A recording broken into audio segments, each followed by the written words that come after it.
right now, we would like to hear some wisdom or insight from everything that we have discussed, and sort of a synthesis of what have transpired in the entire day. Would like to call in the Chief Technical Advisor of UNIDO EU for the BAE project. We have Stephan Schmitt-Degenhardt.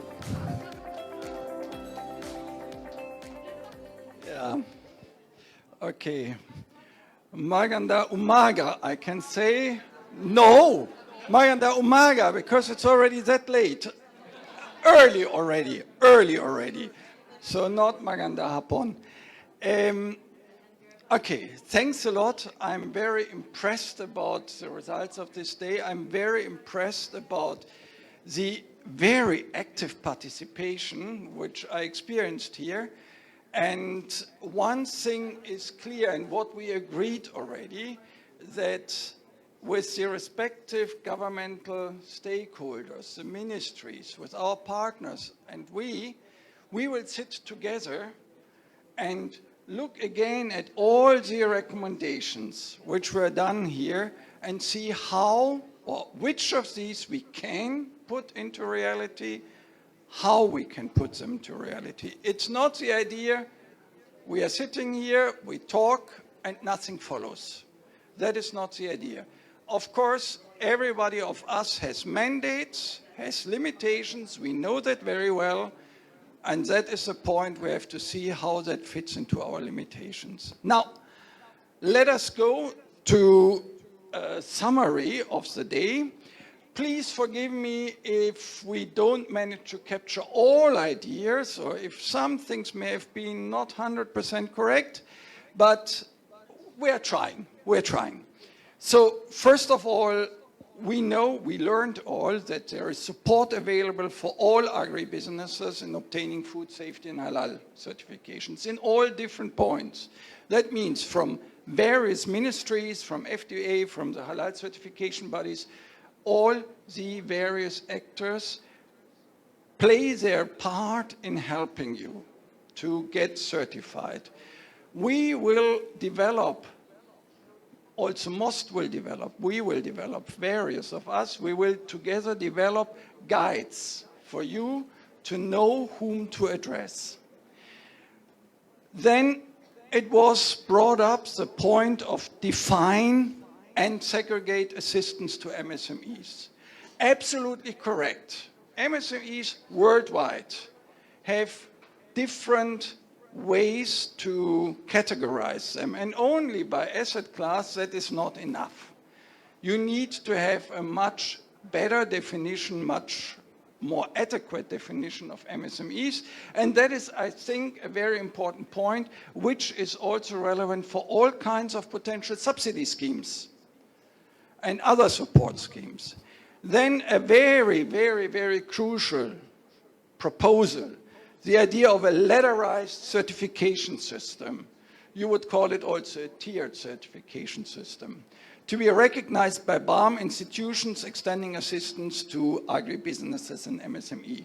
That is a very, very important point. We shouldn't put the first step too high.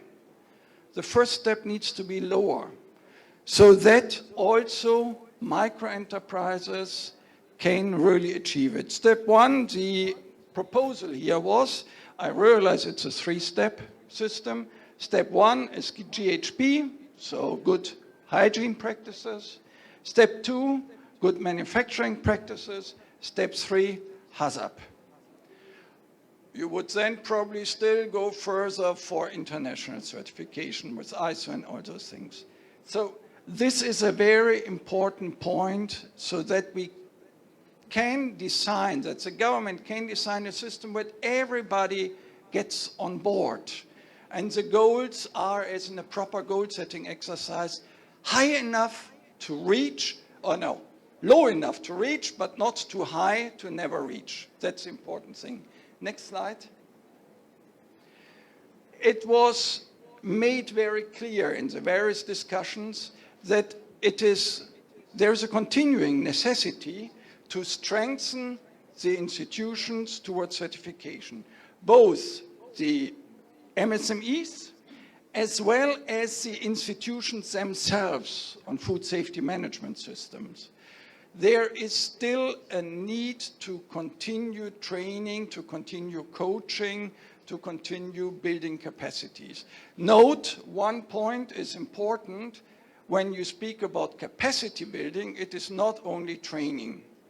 It is an institutional capacity, it's a financial capacity. All those areas belong to capacity building, not only pure training. Another point which I think was very important, which came across, is the importance of the local government units, the LGUs. These are in the front row, and these need to be on board. These need to be capacitated to really enforce, but also support compliance, certification. Without the local government units, we will not succeed. Cotabato itself will not succeed. We need the local government units on board. That, I'm trying to repeat that, what were the results here of the discussions. Next slide. From fragmented to unified system, yes. A standard issue, I would say, what one has in most areas, in most countries, that the institutions have to consider developing a mechanism where certification will be simplified and handled through a single agency. So these so-called one-stop shops are extremely successful in many, many countries, where you can go not only for certification getting one thing, but where you can get all kinds of government services. That would be the long run, out of one building, out of one shop. These are typical instruments which you develop for making governmental services much more efficient and more transparent. So don't get mistaken. This is a very long-term goal. To develop one-stop shops, true one-stop shops, that's a very, very, very long-term goal. But it is a goal, in my view, from experience from various countries, which is really worth it to pursue. Institutional coordination among agencies, both horizontally between the ministries as well as vertically. These are also points which are a lot of times improvable. My impression is here that in BARMM, these cooperations and coordinations are already very, very exceptionally good. Don't be mistaken. What I experience here, I'm only 3 months in the country. What I experience here is exceptionally good, but it doesn't mean that it can not still be better. So I'm very, very impressed about that one, how the horizontal coordination works, how well. Still, there is a lot of room, as always, for further improvement, and that is an outcome out of this forum, that ways should be found how that can be institutionalized. Next slide. And of course, with the private sector, that is clear. Between government and private sector, you go then into public-private partnerships and all these points. I'm just thinking a little bit further there. Creating consumer demand. That was the last topic. A very, very difficult topic, because as we all realized, there is some consumer demand lacking, let's say. It's not sufficient to create really the incentive for the businesses to provide halal certified foods. But that, when I listen to what you were saying, but that businesses believe that it is useful to put a logo on it, although it is fake, it is not true. shows that there seems to be a market, that there... Yeah? Yeah, of course, it's a deceit, it's a fake. That is definitely clear. But it means that the businesses are aware, can see it positively. The businesses are aware, yes, it is good to have a logo. Huh? Therefore, they fake it rather. So that is, put it a little bit around also. In other words, it's a kind of proof that there seems to be some additional demand, what we said with the forum, additional market access. So how do we create consumer demand? First point was education. Start early. Start at children's age.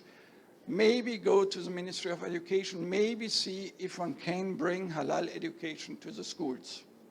That is the consequence of that one. And not only every parent to their children, but really also to institutionalize it in schools. That may be an approach which is worth pursuing.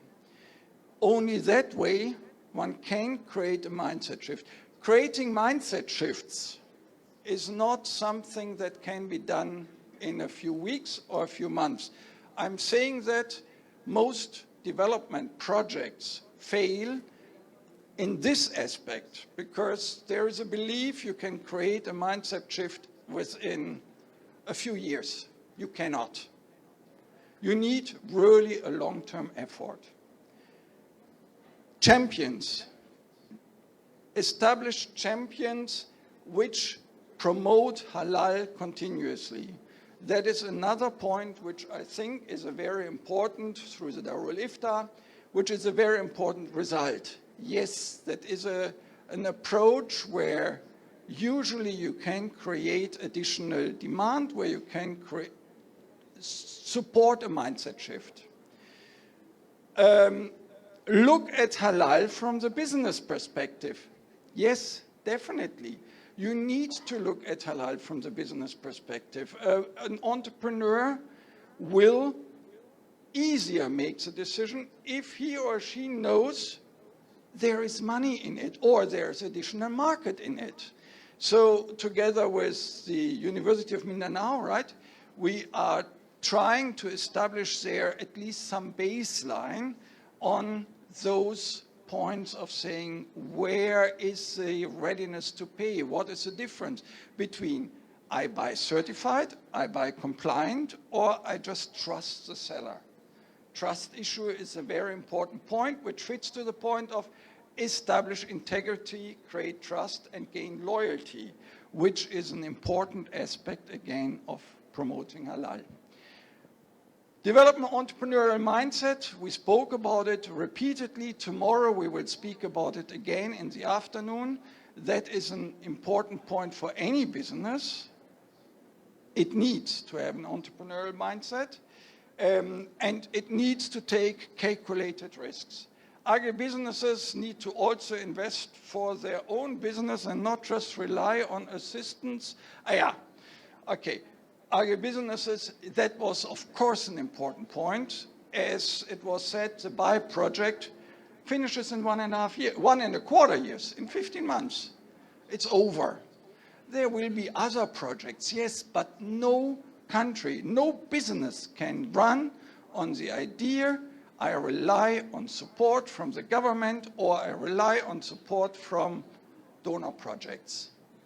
They can give you a helping hand, but the business has to run itself. The helping hand, possible. The government, we saw it this morning. Well, we saw it the whole day, what the government is all doing. And we said, half of this room is support organizations for the other half. It shows the interest. But you are the ones, as the entrepreneurs, who have to run. You have to take the little bit, and the rest is yours. More cannot be done. Next slide, if there is still, from backyard to competitive agribusiness. Yes, of course, once more, develop an entrepreneur mindset that is repeated. Agribusiness to also invest for their own business. I just said it. Government and agribusinesses to help each other. Also that we just said. and develop an innovation ecosystem. That is the idea. Sorry, I say a little bit from other points. What is a typical problem in business development is what you call a copycat business. Everybody just does that what the others are doing. What is the result of that? When everybody does exactly that what the others are doing, everybody wins just the minimum amount. Nobody can stand out. Everybody gets just a minimal return on investment, just the survival salary. And that's a typical problem of many small businesses. Instead of going for some innovation. In that moment, that's the entrepreneurial mindset, and that's the calculated risk setting. In that moment, when you change even that much, you distinguish yourself from your competitors, and you gain either more market or higher prices. Both of that contributes to increasing your income. You have to take that limited risk. Otherwise, you will not manage it. Copying what everybody does, doing the same what everybody does, is not business-oriented. You will not grow. That's the important point. So, I have talked enough again.